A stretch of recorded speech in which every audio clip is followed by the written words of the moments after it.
But when news of Chester's defeat at Cardiff reached Rovers fans, they could suddenly also celebrate a certain, if somewhat side-door arrival into those magic playoffs.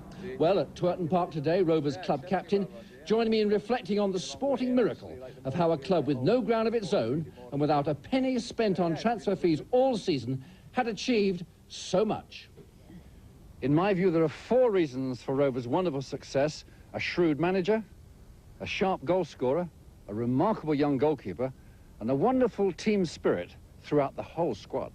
The manager is Jerry Francis, the former Queen's Park Rangers player and England captain. He's inspired Rovers. What do his men see as his special qualities? Well, he's a very astute football brain, really, Roger. I mean, he takes everything in what he watches, and he's got a marvellous ability to relay it to the lads, you know, your faults and your weaknesses and your strengths. You know, he's very good at that kind of thing. Well, 22 goals from Gary Penrice have formed Rovers' cutting edge. What are the talents of this little striker that Liverpool are monitoring? Well, Penny also, I mean, he's got a great football brain. I mean, he's got a good touch, he's quick, brave, and he's got a marvellous ability to do the unexpected, really, you know. Well, like their leading scorer, their goal stopper, Nigel Martin, cost Rovers nothing. But now he's the best young goalkeeper in football, England's regular under-21 choice. I rate Nigel very highly. I mean, he's learnt so much in a relatively short period of time. He's very agile for a big lad, and he's learnt an awful lot in a short period of time, and he's going to go on to very big things, I'm sure. Well, backing up Rovers' stars, an entire squad who've shown a happy and hard-working dedication to the cause in training, besides in the matches. It goes without saying almost now that Bristol Rovers, they've got a great team spirit. I mean, that gets us so far, you know. Everyone's got this great feeling for each other that we want to do well.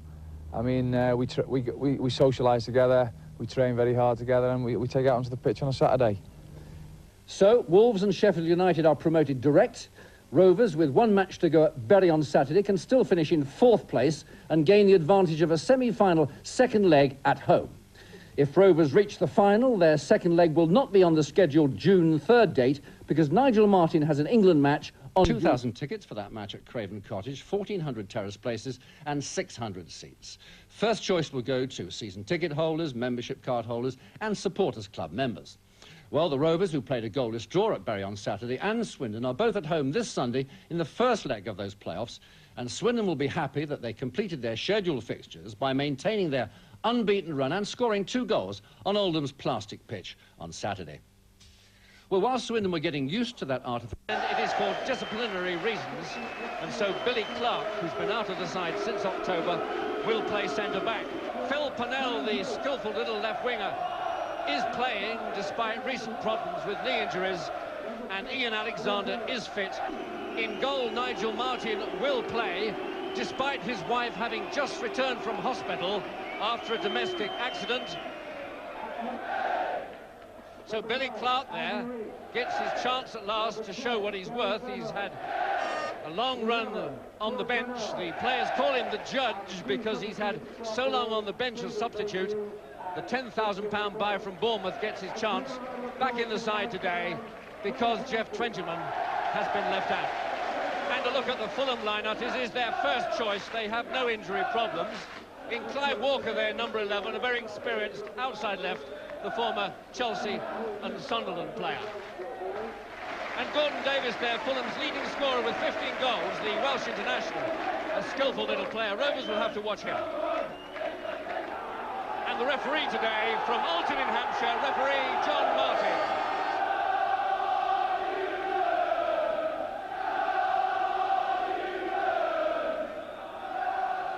So it's Rovers playing left to right who get the game in action.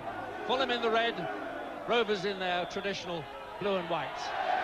The first free kick of the match to Bristol Rovers. Well, it's a glorious day here. Lovely warm day. The pitch is in good condition. It's been watered. I understand they've put plenty of water on it so that it's not too hard. The crowd in happy mood, shirt sleeves. This is what the season's all about for these two sides.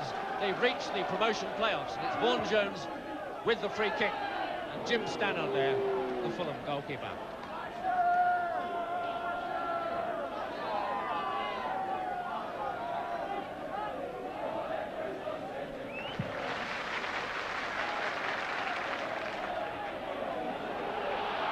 Marshall on the ball for Fulham.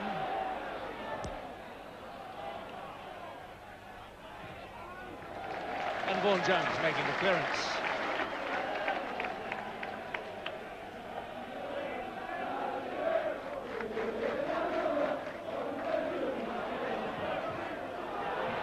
Well, there's a nasty moment there for Rovers, wasn't it? It's number 3 there who caused the original problems for Rovers. Davies got in the shot. Walker could have done better than that.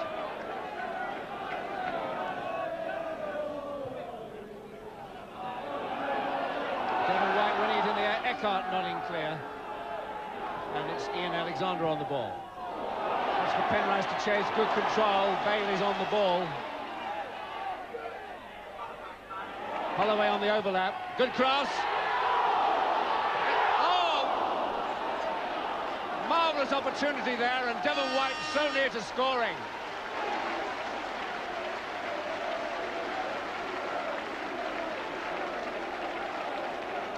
Well, as that move built up and Holloway comes in on the overlap, a lovely cross, and White there with some chance, but superb defence there by Fulham to clear their lines. Well, that was a beautifully conceived move by Rovers, wasn't it? Penrice, good control, finds Bailey, Holloway on the overlap, White in position to strike, and then good defence. Moget to Marshall. To Eckhart. But this is dangerous.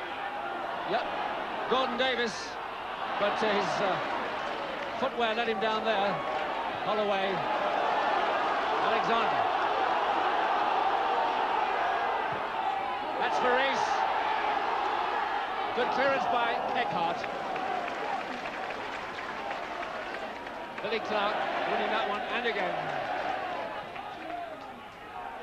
Yates. Vaughan Jones. Purnell's first chance for a little run. Gets rid of it. Nice return pass from Penrice. Lovely cross. And again, Jim Stannard in position. Walker on the ball. Gets away from Alexander. There's the cross, but well cut out by Clark. Holloway back to help. A confident clearance there by Holloway. Bailey on the ball. Cole. Marshall lets rip. Well wide.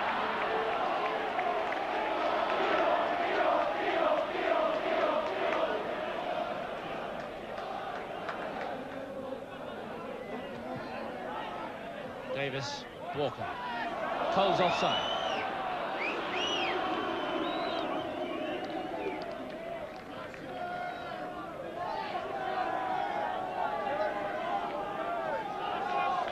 So Billy Clark has made a confident start on his return to the side. White again beating Rudry. Thomas back. Well, Thomas lucky to get away with that. Glenn Thomas, pass-back error. Penrice nearly punished him. Bailey, Alexander, Holloway. Thomas clearing that one. Gordon Davis, Yates, Rees. Is Penrice onside? Yes. Purnell knocks it back in, but it had gone out of play on the far side before Purnell knocked it back in.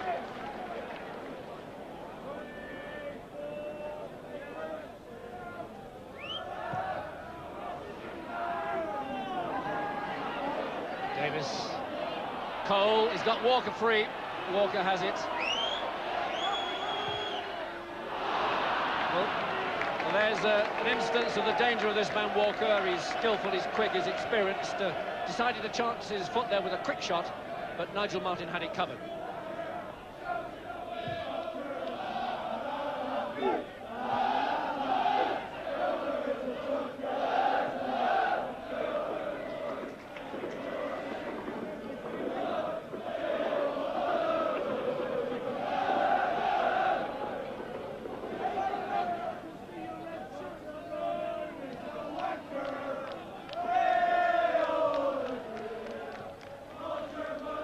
Rees, progress, Bailey to chase, Rudry again hooking it clear.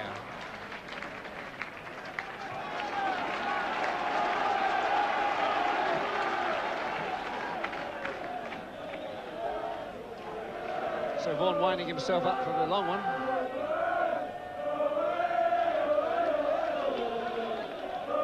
Up goes Devon White. Chance here. No, Clive Walker nipped in and robbed Bailey. Good work for Fulham.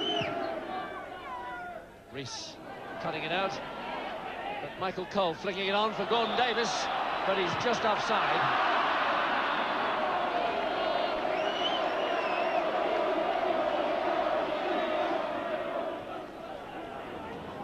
Oh, Rudgley purposely forward there. Michael Cole's rather wasted that. Control of the ball, not easy today. Bit of wind about. Firm ground, bouncing ball. The good players will show their ball control. The others will struggle.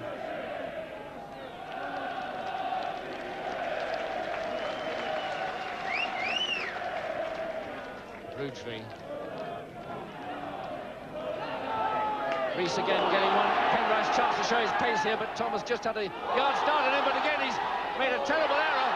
And again Thomas gets away with an errant pass back, nearly punished by Penrice. So Vaughan Jones to take the throw.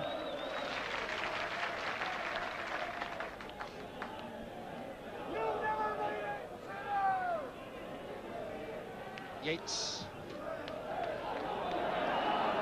Devon White up again. Bailey's in. White!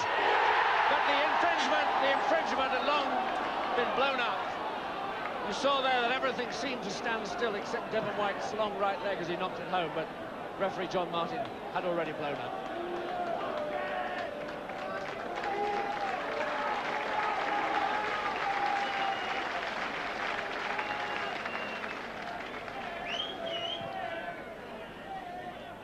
Rees up powerfully again, is doing well for Rovers.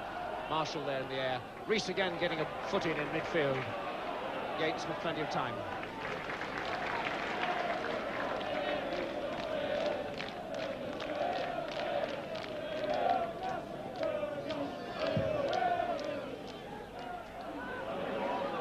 Again White beating Rudgley in the air. He has done extremely well, and White in again. He's really causing the Fulham a lot of problems. The big Rovers centre forward. Yates and Cole chasing that.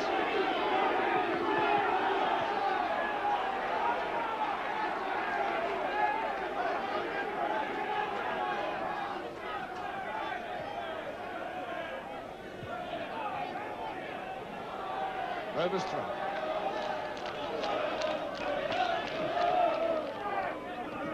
Thomas can only knock it out. So Rovers gaining ground.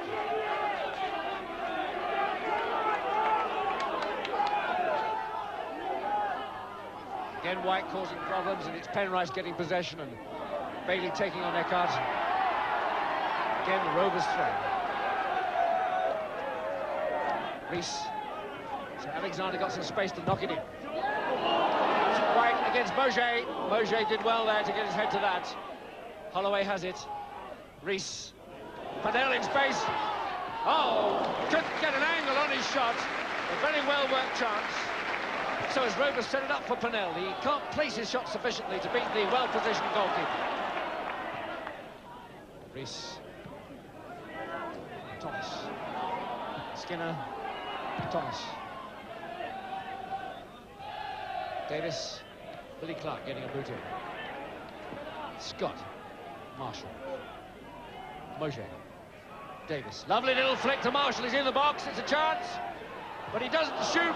He elects to put it inside, and Billy Clark's in position.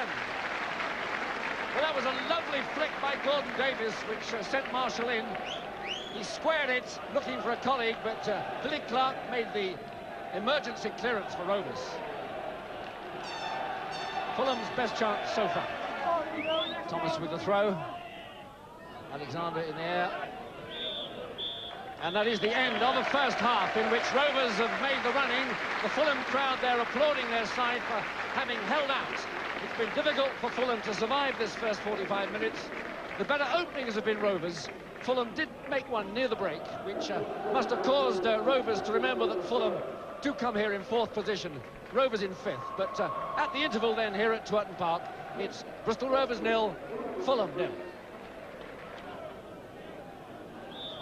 So it's Fulham who get the second half in motion, playing left to right, and they're all red. And if Bristol Rovers wanted any further inspiration from this match, well, the all red of Fulham should inspire them.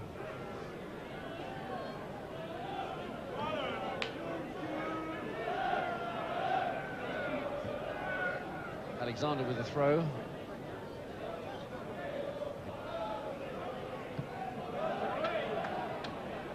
White's flick on. Eckhart against Penrice. Penrice tumbling down, but Eckhart covering well for Fulham. Davis, good flick from Walker. Cole comes away from his man nicely, but Alexander's first to it. Skinner's ball is promising. It's a run for Davis. He's there. He's got one-man Marshall in the box. He takes on Billy Clark to get into the area. Squares it for Skinner. Well, that was a dangerous moment for Rovers and a good chance for Justin Skinner. He scored 7 goals this season, the midfield player. He should have hit the target then. Well, as you see that move build up, you see how the experience of Davis shows as he holds it, cuts in, occupies Billy Clark, squares it, and then Skinner had the whole target to shoot at and missed it. Jones's free kick. Well, and young Mojé there, little worried about it for a moment, but just decided to knock it away from goal, even at the cost of a corner. So as you can see, that's a nasty moment for Mojé, but he took the safety-first precaution, knocked it out. So Ian Holloway's corner kick.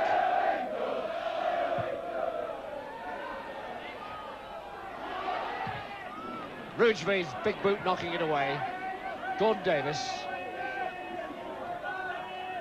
Marshall. Alexander. Mojé. He's lost it. Marshall's helped him out. Davis. Alexander knocks it out. Throw into Fulham. Quickly take. Marshall. Billy Clark's foot there, preventing Marshall getting away. Throw into Fulham. Fulham looking brighter in the second half. Obviously, manager Ray Lewington has found one or two subjects of advantage to get through to his men, because they do seem a little lively in attack. And it's Big Doug Rougevie, who hasn't been seen this far forward so far in this game. White up well in defence for Rovers. That's one of his assets.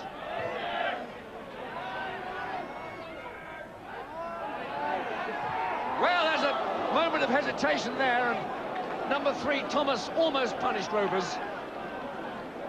They really were lucky to survive there. They all left it to each other, and Thomas helped himself, and the shot was deflected wide in the end. Outswing on left foot. Up goes Nigel Martin with the punch. Successful. Scott to Marshall.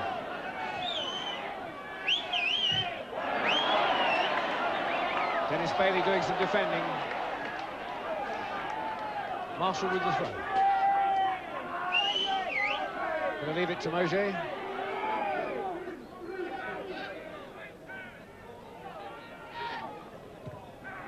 Good work by Rees. Scott knocks it back in. Marshall's up. Vaughan Jones. Mojé. Cole down there, strongly. Davis. Just give him half a chance, that Davis, and he'll let fly. That's why he's their 15-goal leading scorer this season. 18 Welsh caps. The most experienced striker on the field. Oh, that's a great ball, isn't it? Purnell.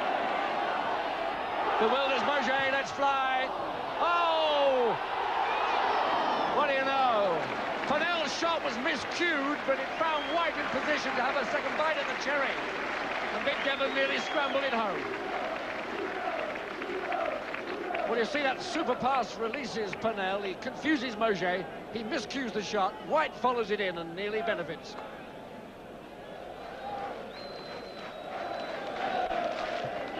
Clark. To Rees. To White. Rougevie clears. Mojé. The White's away! The goalkeeper spreads himself. Good play by the goalkeeper, who acknowledges that White resisted the temptation to leave his boot in and hurt him. So there you see that Mauger's moment of indecision gives White a vestige of a chance, unless Stannard is slow, but the goalkeeper was not. Vaughan Jones with the throw. White, Rougeley got to that one, Holloway. Vaughan Jones, good cross. Oh, a good clearance there. Massively important, that one. Clark's shot blocked. Walker clears. Cole. Nice control.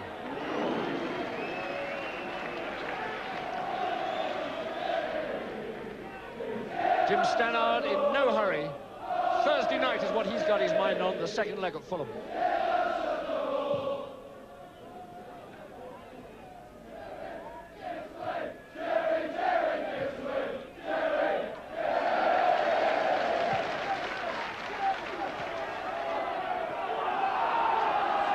So we've got a substitution going on here. We've got Dennis Bailey going off and David Mayhew coming on.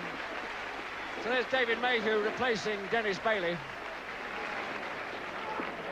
Mayhew, a right-sided flank player. Maybe Rovers looking to get more width to their attack. Gates. Davis. Jones heading well. Mayhew. To Rees. To Penrose. To Tonnell. Good combination by Rovers. Can they make something happen? Rees. Jones. Devon White. Walker there before Holloway. Marshall. Scott. Cole. Good turn out to Walker. Walker gives it away to Alexander. He'll be disappointed with that. Player of his experience.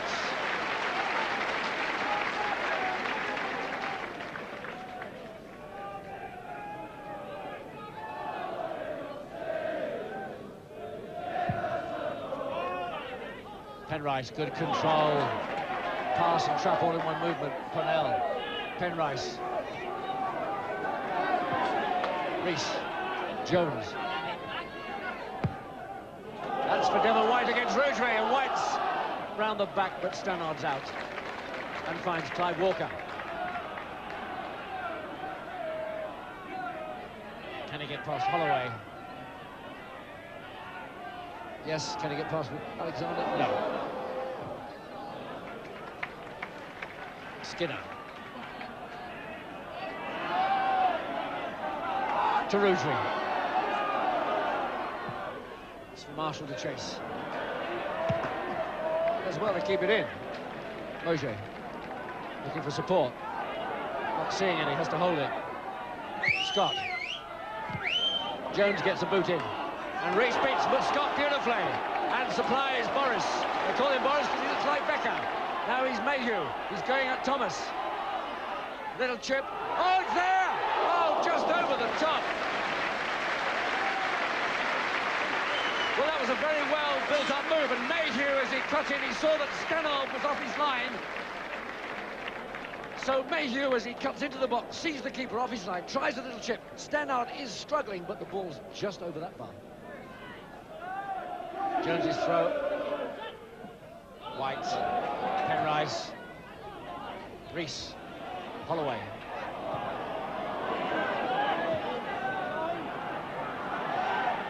Scott. Walker.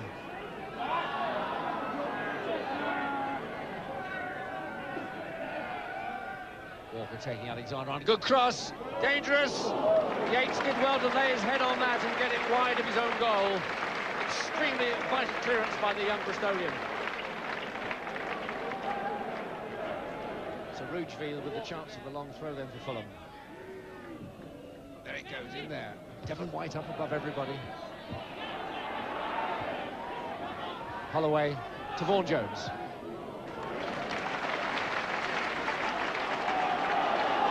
Now Mayhew is away again. Taking on Eckhart. No, it's just run away that bit too far. Might be a corner, there it is. Well, Mayhew is making fact, since being brought on as substitute. So Reece to take the throw, to take the corner kick rather.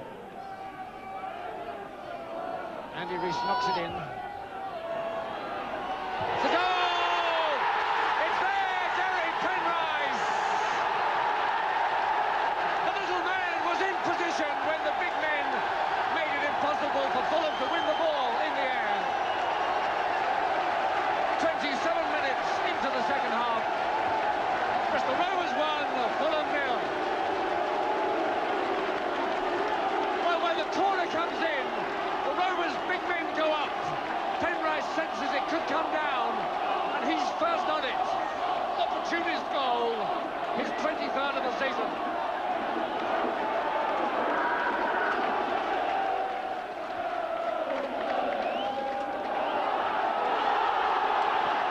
Now it's Purnell. Will they make it 2? Curves it in. Rougerie knocks it away. Reece, he can shoot. Oh, yes! And the keeper has to move quickly as Big Devon White arrives. Rovers lifting now.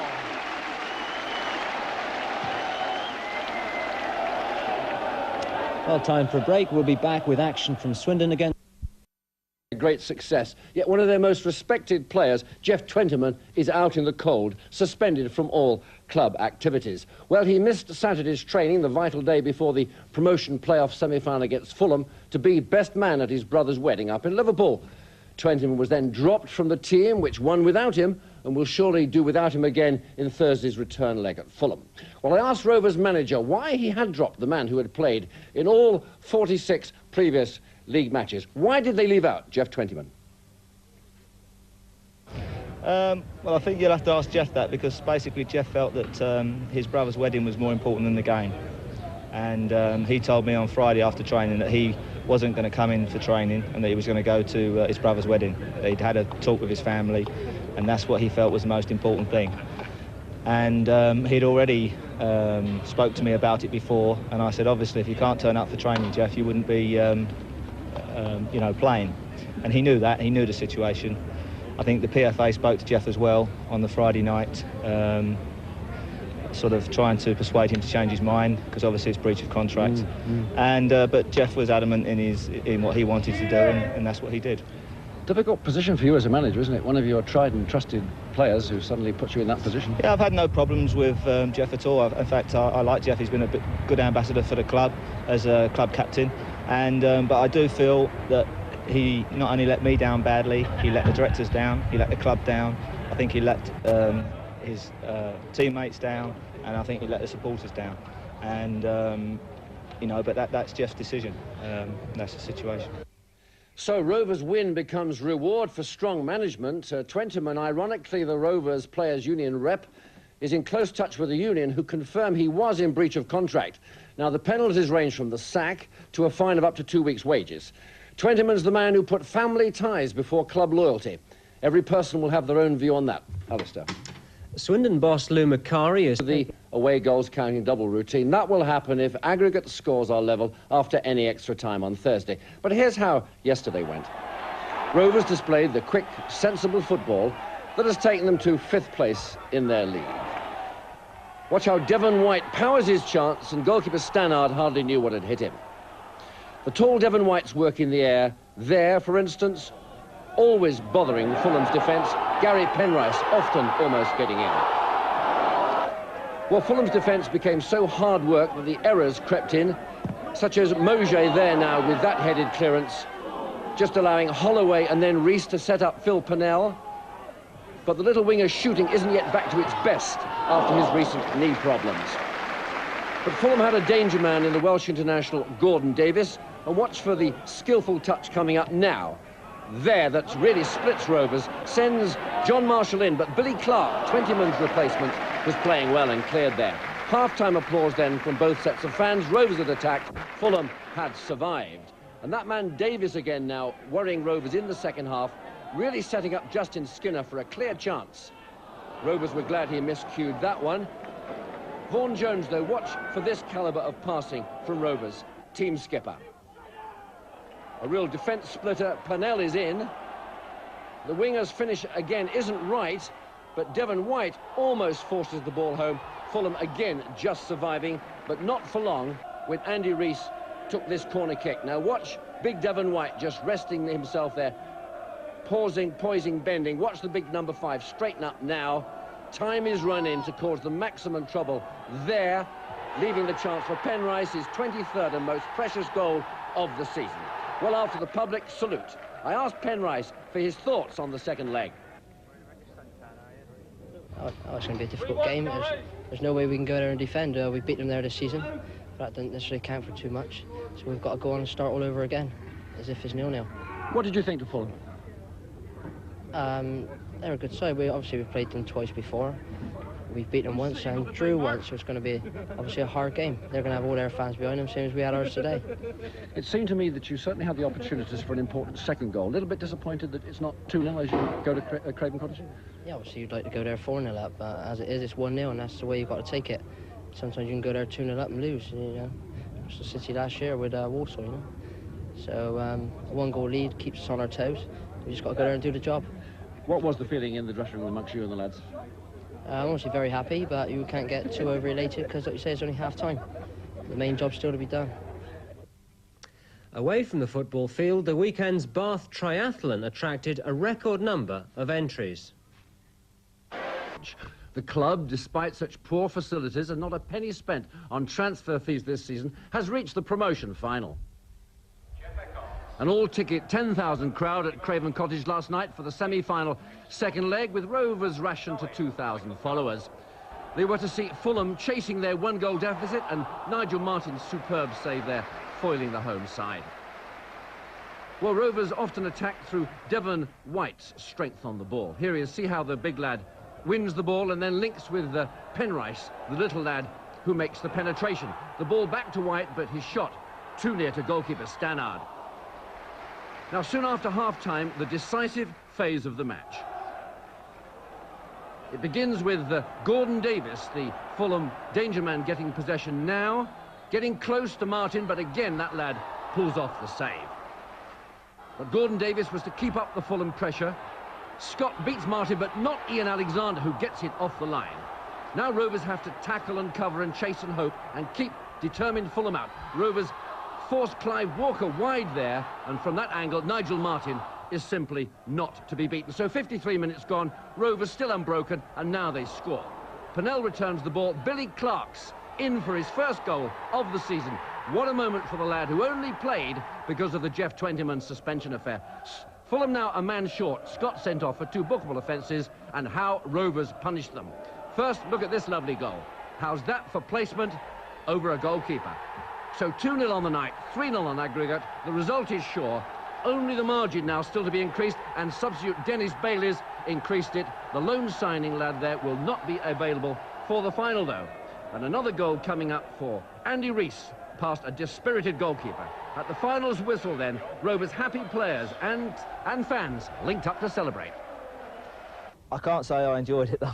To be honest, I enjoyed it when we were 4 up with about 2.5 seconds to go, Rog, and that was about it. Now, Jerry, I know you're going to say what your future is when these playoffs are over, but it's going to be hard to get away from these people, the fuss they make of you, isn't it? Well, you know, I'm not at this stage at the moment. I'm not really prepared to talk about my future or anything else. The one thing at the moment is that, you know, we're in the final of the playoffs, and that's it. What can happen? I think we're playing the top quality side in Port Vale. I think that goes without saying.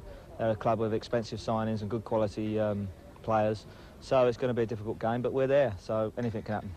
And didn't your players and their fans enjoy themselves when the result was clinched? You've got to, haven't you? You've got to. Been in there and opened the champagne, and you've got to enjoy yourself while you can, because tomorrow or the next day, it's the complete opposite.